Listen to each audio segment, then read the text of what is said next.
We have this from SCNR.com. White House reportedly wants to replace Kamala Harris, acknowledging Biden is in decline. This comes from the intrepid work of James O'Keefe, who this is one of the most brutal undercover investigations he's done, in my opinion. But it is newsworthy, it is important, and it is the fault of the target of the sting operation, or whatever you want to call it, the investigation. Okay, so basically James goes on a date, I guess, with a guy. And the guy... Dressed as Clark Kent. He puts on, what do you put on, like a vest and glasses. He should have parted his hair the opposite way. Just parts it the other direction. Am I crazy in thinking he tweeted the other day, like, yes, what if I dyed my hair and wore glasses and wanted to, do you think I'd get recognized? He probably tweeted that after. It was probably already done. I hope so. So look, this is a top White House cybersecurity official speaking with James O'Keefe in disguise. James was just wearing glasses in disguise. He didn't even dye his hair like his tweet. But these people are not smart. Here's what's important. No. This guy says they've had discussions about removing Kamala Harris, but they can't because she's the first black multiracial VP and she's next in line. Mm-hmm. Something everyone on the right has acknowledged. They won't say publicly. We know they have already discussed it. He's also acknowledged but the signs of Biden's decline are there, but he's not been clinically diagnosed with dementia. And this guy, look, I'm watching this video from James, and I feel real bad for him. I feel bad for this guy, but I don't feel bad enough to where I care because he works in the executive office of the White House. These things that are being said must be said to the American people. Yeah. And the only way we can learn about the fears that the White House has with their failing and ailing president is when someone privately says it. They won't go public and say, listen, the American people, we're concerned about this. To be fair, fine, security issues may freak people out. A functioning government and country, in my opinion, knowing that Joe Biden was incapable, would remove him. They would come out and say, we need him to step down. 25th Amendment, we're getting rid of him. But they don't want to because they don't want to lose power. In the end, James makes the best point. You work in cybersecurity for the White House, and then he takes his glasses off and goes, why are you having a meeting with James O'Keefe? And the guy's like, oh yeah, I've heard of you. And he's like, you're just telling me everything. And I was like, yeah, I feel bad in the sense that this guy thought he was going on a date and he was just going to have a good time and then spilled all the beans. I don't feel, well, no, but I feel, on a personal level, it's like, you know, some guy is going to have some wine with James O'Keefe. You thought you were going on a date. Turns out you're being set up. Like, but here's the issue. Not fun. Here's a question. So I was watching this with my girlfriend, and immediately she goes, does he have clearance? And I was like, oh man. Not anymore. Right? I bet he did. And he's saying, yo, you can't go out and tell a random person from the White House office, we've discussed having Kamala Harris be replaced on the ticket. That's huge. What if they know that it's like they know that it's James O'Keefe, so they just use it to plant false information? I don't think like they're that smart. You're giving them too much of the no, benefit of the doubt. No, there's a thing like when they were promoting the Man of Steel, they had Henry Cavill sit directly under a Superman poster and nobody recognized him. And so. I think people know James's name, but not everyone knows his face. I mean, because some of his work is done by other undercover reporters and stuff like that. And James points out, I mean, look, they're working cybersecurity. They should know who James O'Keefe is. You would think. Well, and if they are working in cybersecurity, and if he is prominent in cybersecurity, it would most likely be a top secret security clearance that he has, that he just burned on camera in front of how many views does that have now? I mean, probably millions at this point. It was trending. Takes off the glasses. He's like, oh, I remember you from that Oligarchy music video. Yeah, it's got... You sang Mariah Carey on that one podcast. It's got 9.3 million views. And that's just on the original post. Yeah. So his security clearance is burned at this point. I can almost guarantee. I need to stress, guys, look, as I'm watching this, we were having lunch. I had a chicken Caesar salad, blackened chicken. It was incredible, by the way. Everyone agrees. And I just feel bad for this lonely guy who met some dude probably on some dating app, and it was James O'Keefe the whole time. But what I love about this, I'm sorry, I have to say it, is the meme where it was like, if you are talking to a beautiful woman, it is James O'Keefe. Yes. If you work in tech, if you work for democratic organizations, and the most beautiful woman in the world is super into you, it's James O'Keefe. I bet they do.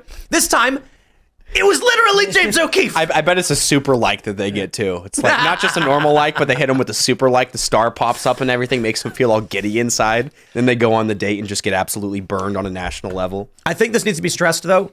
My point is, as much as I felt bad, James broke one of the biggest stories of the year right here, with someone who works in the White House outright saying, we have had meetings about replacing Kamala Harris on the ticket. Yeah. We are not going to, but they've acknowledged that she is unpopular and can't win.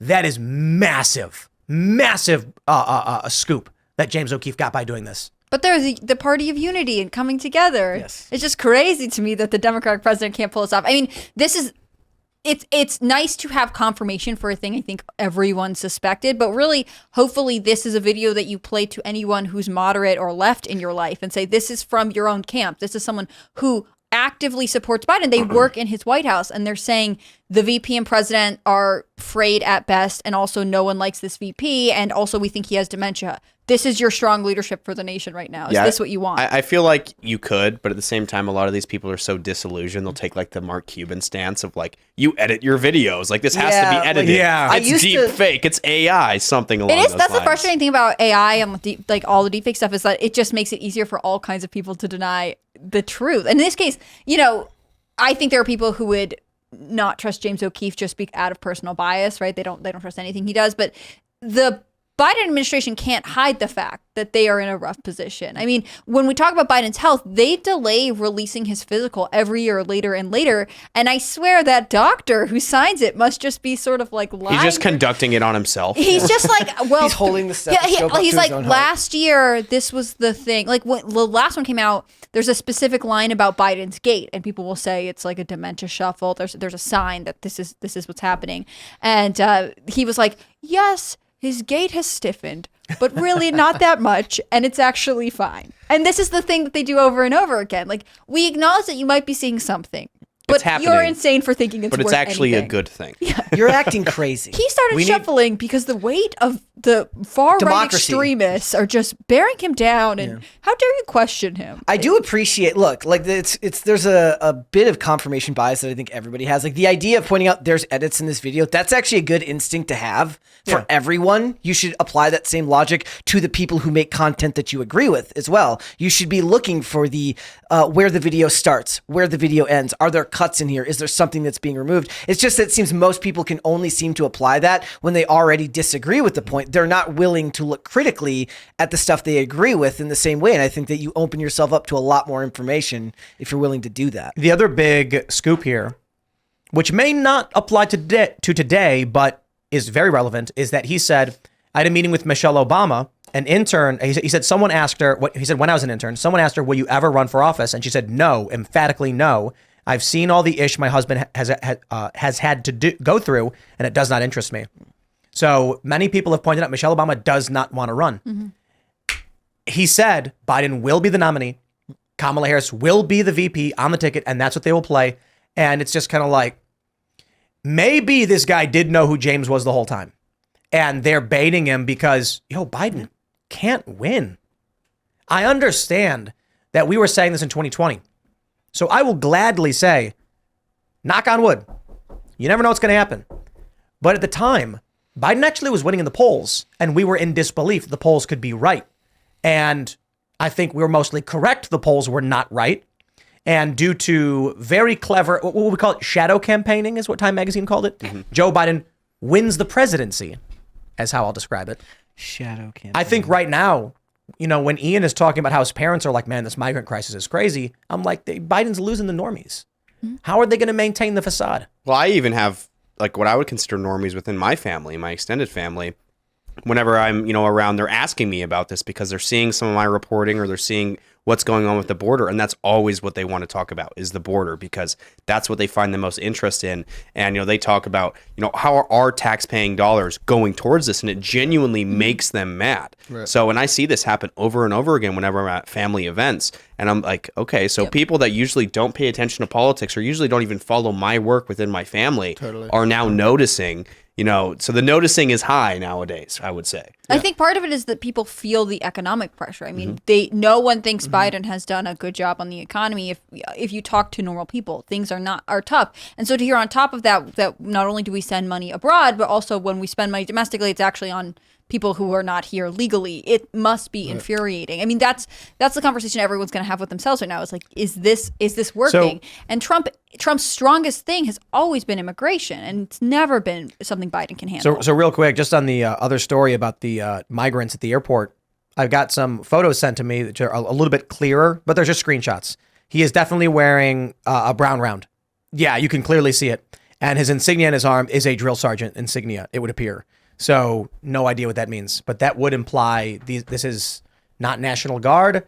It could be that he's just in transit or something. But why would he stop someone from filming illegal immigrants? And why would he be sitting outside the door in that way? And his own little rolly chair as well. Yeah. He's not just sitting in a chair that happens to be outside of it. Let's just say maybe he's just traveling and he's sitting in this random chair that has nothing to do with anything.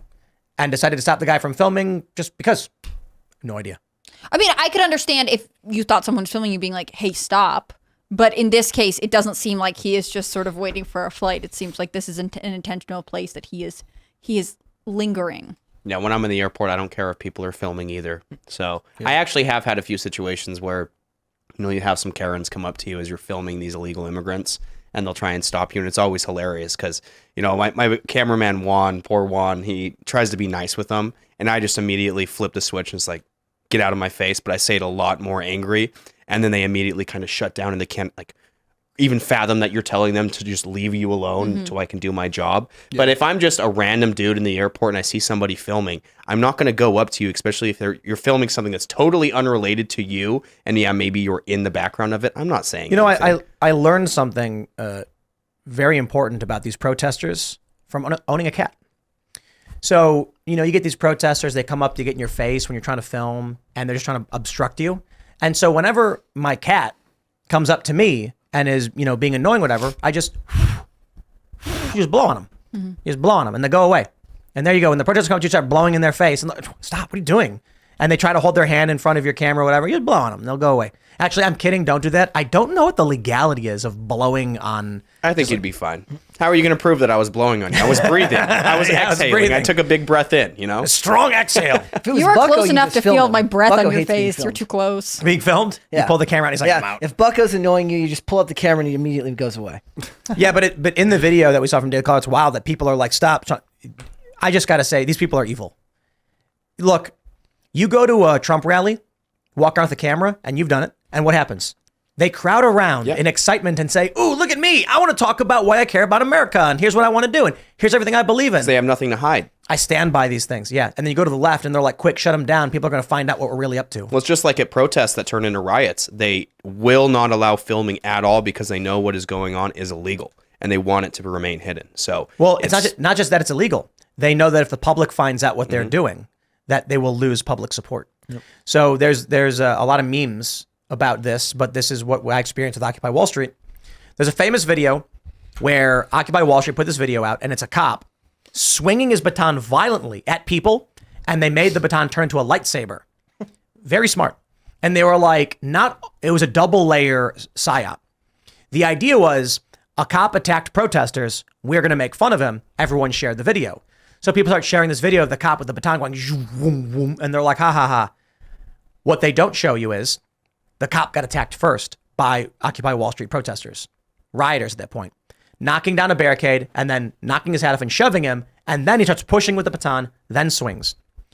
When I'm down there and I'm filming this and it's raw and live streamed, they're getting pissed off because now regular people get an archive of exactly what happened. Protester attacked cop, cop attacked protester. Not cop randomly attacks protester. Don't get me wrong, cops also randomly arrest random people too and lie about it. Not going to defend them on that one. But in this context, yeah. Everyone's trying to win some agenda by controlling the flow of information. It's the Ryan Long bit where he's like, I take the footage of the cop attacking the protester, I sell it to CNN. I take the footage of the protester attacking the cop, I sell it to Fox. Yep. And the best part is like, once I accidentally sent video of protesters picking up garbage to Fox News and they got mad and said, what's this? I said, just play it in reverse. It looks like they're littering. That was a good one. Just play it in reverse. It looks like they're littering. Yeah, that was a great bit. How he can sell the same footage to both news agencies, it really is true though. Like in my experience of licensing footage, like you license certain footage to. When I was independent, you license certain news organizations want to see certain different things. So the violent stuff, clearly goes to Fox and the more right-wing organizations. And then, the ooh, rah, rah, the speeches and stuff, that's what the left-wing organizations want to see. Yeah. So there's a lot of truth behind that. Yeah, right but there. like if you get a video of a cop whacking a protester, MSNBC is going to be like, name your price. Mm-hmm. You get video of a protester whacking a cop, Fox News says, name your price. Yep. To be fair, though, I'm being a little bit hyperbolic. Fox is absolutely more fair. That's just, of course, they want, like, hey, this is going to do really well on TV, so we want this video where the cop is being hit or whatever. But in my experience, these left-wing organizations will shut you down in 2 seconds if the narrative is outside in any way, and Fox will run whatever you want to say. A perfect example of that is after January 6th, after I documented the shooting of Ashley Babbitt, Fox, at least Laura Ingraham, they licensed my video, and I went on and actually appeared, and I told them what happened. She wasn't being violent. She was actively trying to de-escalate. And then all the left-wing organizations, they scheduled an interview with me after they licensed my footage, and then they canceled last second, and then ran with their own narrative that was completely wrong. Yep. Yeah, that's how it works. I think that's why people become disenfranchised with the media, right? They see the same video appear in different places without context. And I think that's what I find so interesting about the ecosystem that's appeared. I mean, you're definitely a huge part of this, of independent journalists or, people who start off on just kind of because they want to know. They want to be on the ground. I think Tim's similar in this respect. Who can tell you, well, this is what was going on there, and you are able to connect with them more directly through YouTube or X or Rumble or whatever.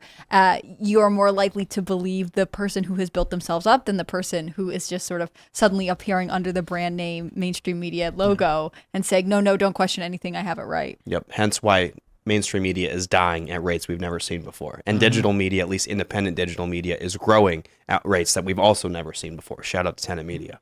So, someone super chatted too saying basic Army trainees fly into Atlanta's drill sergeants pick them up. Wish there was more to it, but probably not. The state senator said the Army guy, it's U.S. Army, says, took my phone. It was a scrimmage between he and I in order to get the phone back. And he proceeded to tell me to get out of here. I made a big scene out of it. So it's like, I don't know, man. And maybe he's just really pro-illegal immigrant. Maybe he just loves these people. Maybe he was just there to pick up some, trainees, and then he got asked, hey, can you watch this room while you're waiting? And he was like, sure, I have no idea. But I feel like I hope this story makes it to members of Congress who can launch an inquiry and get someone to testify as to why this happened. Ask this state senator to testify and we got to know what this was about. Maybe it's just the Army guy of his own volition was like, I don't like cameras. Okay. Maybe. That's the simplest explanation to me. He just didn't want to be filmed. But again, we need context as to why this person was there at all, or why does he happen to be in front of this room full of, criminal migrants. I don't get why so many things are lining up. If he were just anywhere in the airport, I would buy that it was like, I don't like to be filmed, but the fact that it's in front of this room. Why would they have a drill sergeant guarding a room? Exactly. Well, and, I don't like to be filmed, but if someone's filming me, I'm not going to assault them on camera to get them to stop filming me. That doesn't seem very logical. It's very weird. Yeah. He's like, look, I haven't done my makeup yet. I got to just get the camera off me. I don't know. But I don't want to believe that there is an official order. That being said, CBP is actively engaged in human smuggling.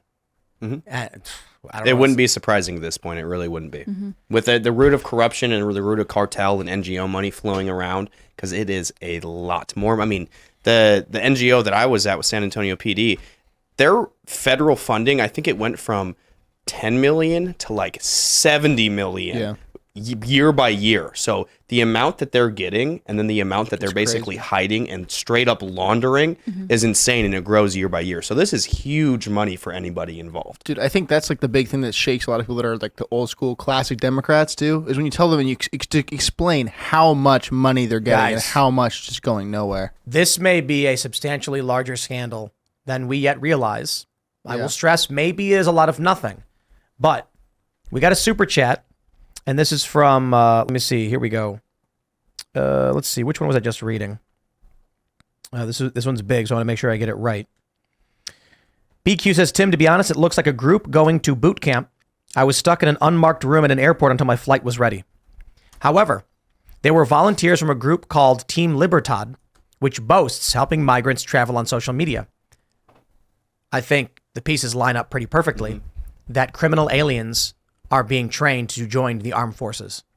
Well, and there's been a lot of interviews too where people talk to these criminal aliens that are coming over, and they're like, "What did you do in your home country?" And they straight up say, "We're soldiers. Like that is what we did." I mean, you have dozens of these interviews happening, so I would not put it past them trying to recruit, especially with the recruitment numbers being so low. If you're allowing them into the country illegally, why wouldn't you want them to join the army? You have a room full of migrants, a whistleblower reported to a state senator, Republican state senator in Georgia, who went there and filmed and saw Team Libertad. In fact, you can see Team Libertad on his shirt with a lanyard, an organization which boasts of helping migrants travel on social media, with a drill sergeant out in front, apparently guarding the room and trying to stop the guy from filming. The most likely scenario, criminal aliens are being offered, join the U.S. military, and they're heading to training. Doesn't look good. I don't know that's true. I'm not saying it is. I'm saying that seems to be the most plausible scenario here. And we've predicted this as a possibility. Many people have.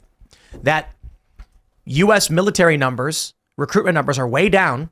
Way down. People don't want to join up, and they may have found their way to bolster the numbers. Could it be the reason the Costco is selling more food? World War III is potentially on the horizon. Iran is about to be, Biden's going to attack Iran. And so they're like, we don't know or care where we get them from. We need as many troops as possible. These are going to be low tier guys. They can drop on the front lines, but what do they care? Man, I remember when I was trying to join the Army out of high school, I had to get my hand tattoo lasered off because they wouldn't give me a special waiver. And now, here we are. Thanks for watching this clip from the Timcast IRL podcast. Hang out with us live Monday through Friday at 8 p.m. and become a member over at timcast.com for uncensored, members-only shows exclusive. Thanks for hanging out, and we'll see you all next time.